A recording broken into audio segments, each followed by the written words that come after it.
Dear students, welcome to NIGC Home College. My name is Mohammad Hanif, lecturer of English, National Ideal Girls College. I hope all of you are all by the grace of Almighty Allah. Alhamdulillah, I am also fine.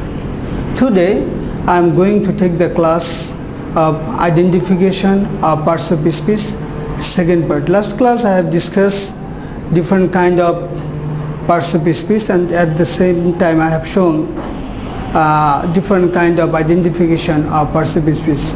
Today I will take the second part of identification of parts of speech. Let us start the class.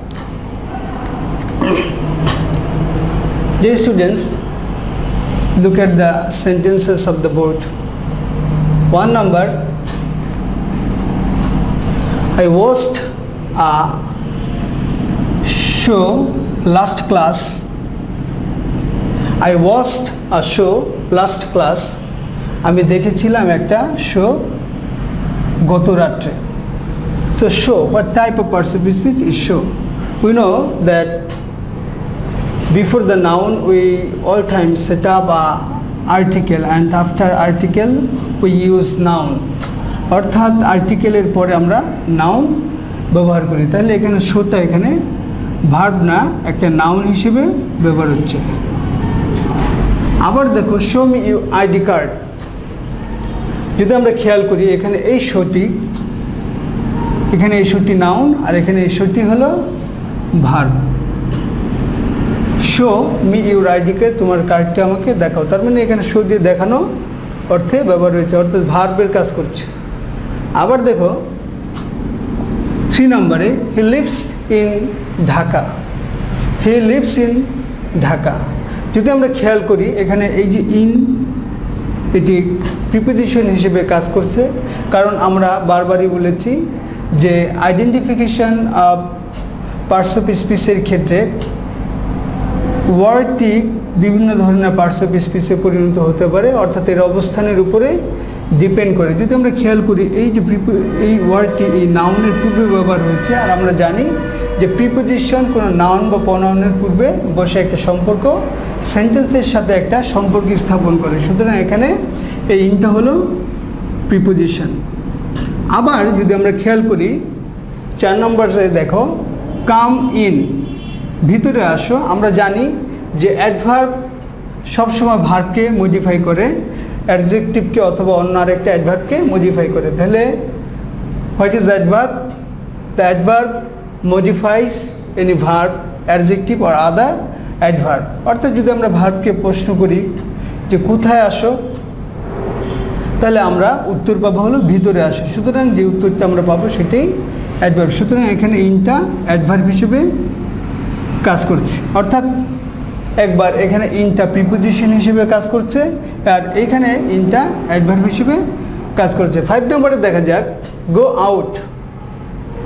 Go out, বাহিরে যাও. যদি আমি ভার্বকে প্রশ্ন করি কোথায় যাও, তাহলে আমরা পাবো হলো বাহিরে যাও. সুতরাং এখানে আউটটা অ্যাডভার্ব হিসেবে কাজ করছে, কারণ এটা ভার্বকে মডিফাই করছে. আবার যদি আমরা খেয়াল করি, কাম ফ্রম আউট, বাহির থেকে আসো. তার মানে আমরা জানি যে অবস্থানে, আউটের অবস্থান হলো প্রিপোজিশনের পরেই, আর প্রিপোজিশনের পরে আমরা অল টাইম যেই ওয়ার্ডটি ব্যবহার করি সেটা হলো নাউন. এখানে আউটটি কী হিসেবে ব্যবহার হচ্ছে? আউটটি ব্যবহার হচ্ছে হলো নাউন হিসেবে. সুতরাং এটা হলো নাউন. আবার 7 নম্বরে, look at 7 number, he looked out the window. He looked out, সে তাকিয়েছিল. কোথায় তাকিয়েছিল? আউট দ্য উইন্ডো, জানালার বাইরে. তার মানে এখানে আমরা বারবার বলেছি যে প্রিপোজিশনের পরে অল টাইম আমরা কি ব্যবহার করি? নাউন ব্যবহার করি. তাহলে এখানে হি লুকড, সে তাকিয়েছিল কোথায়? বাইরে, দ্য উইন্ডো, জানালার বাইরে. তার মানে এখানে এই আউট, বাহিরে, এটা প্রিপোজিশন হিসেবে কাজ করছে এবং অবস্থান হলো কোনো নাউনের পূর্বে. তো এটা হবে প্রিপোজিশন. আবার 8 নম্বরে আমরা খেয়াল করছি যে he was sitting outside the cafe. He was sitting outside the cafe. এখানে যদি আমরা খেয়াল করি, এখানে একটা নাউন আছে, নাউনের পূর্বে আমরা সবসময় প্রিপোজিশন ব্যবহার করি। তাহলে এটা প্রিপোজিশন হিসেবে ব্যবহার হয়েছে। Sitting outside the cafe, it's cold outside, it's cold outside. এখানে আউটসাইড আছে, তাহলে এই আউটসাইডটা কি? যদি আমি ভার্বকে প্রশ্ন করি, ইট ইজ কোল্ড, ঠান্ডা হয় কোথায়? আউটসাইড। ঠান্ডা কোথায়? আউটসাইড। আমরা জানি যে অ্যাডভার্বকে হাউ, হোয়ার এবং ওয়েন দিয়ে প্রশ্ন করলে যে উত্তর পাওয়া যায় সেটাই অ্যাডভার্ব। যেহেতু এখানে আমি ভার্বকে প্রশ্ন করছি যে কোথায় ঠান্ডা, তার মানে আউটসাইড, বাইরের দিকে, তার মানে এখানে এটা হলো অ্যাডভার্ব। আমরা চলে যাব 10 নম্বরে। দেখো, the outside wall of the building is fine.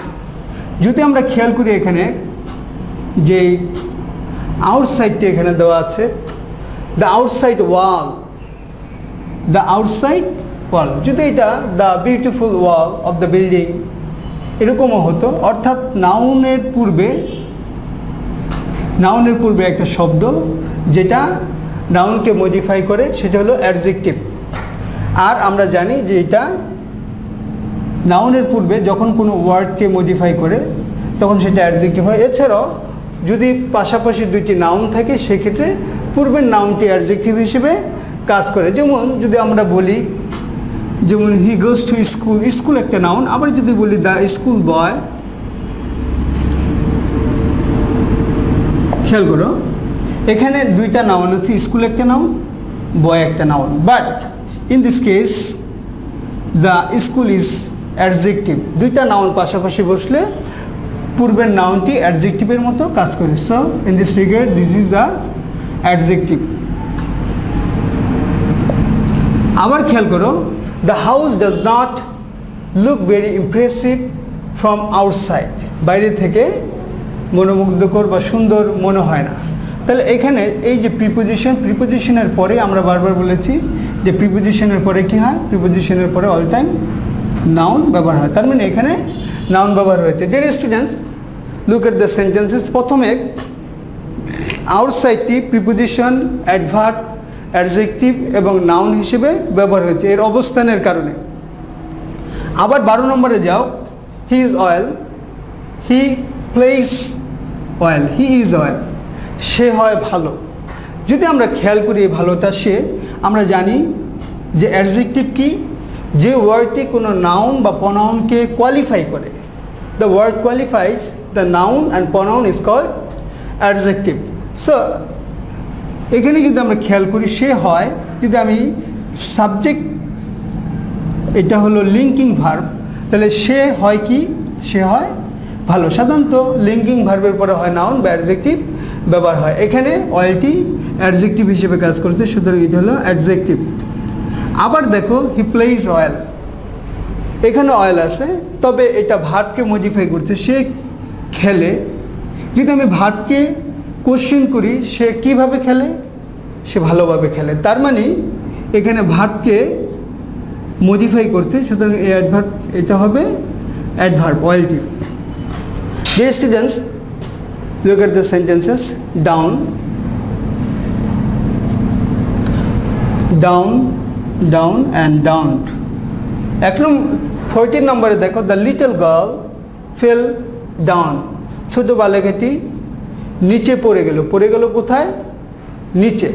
অর্থাৎ যখন ভার্বকে কোনো ওয়ার্ড মডিফাই করবে তখন তাকে আমরা বলবো অ্যাডভার্ব। তাহলে এটা কি হিসেবে কাজ করছে?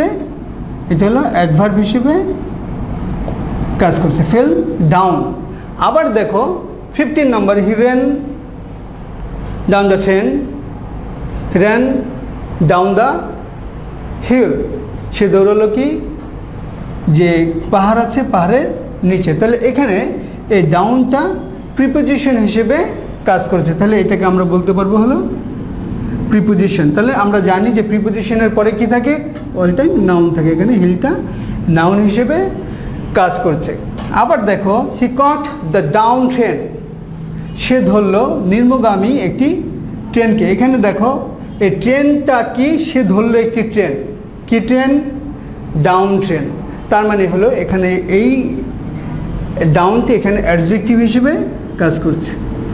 আবার 17 নম্বরে আমরা চলে যাই, the government downed the opposition. সরকার দমন করলেন কাদেরকে? দ্য অপোজিশন, বিরোধীদেরকে। এখানে এই যে ডাউনটি ভার্ব হিসেবে কাজ করছে, কারণ এটা working verb. Dear students, perhaps all of you have realized and understood the identification of parts of speech.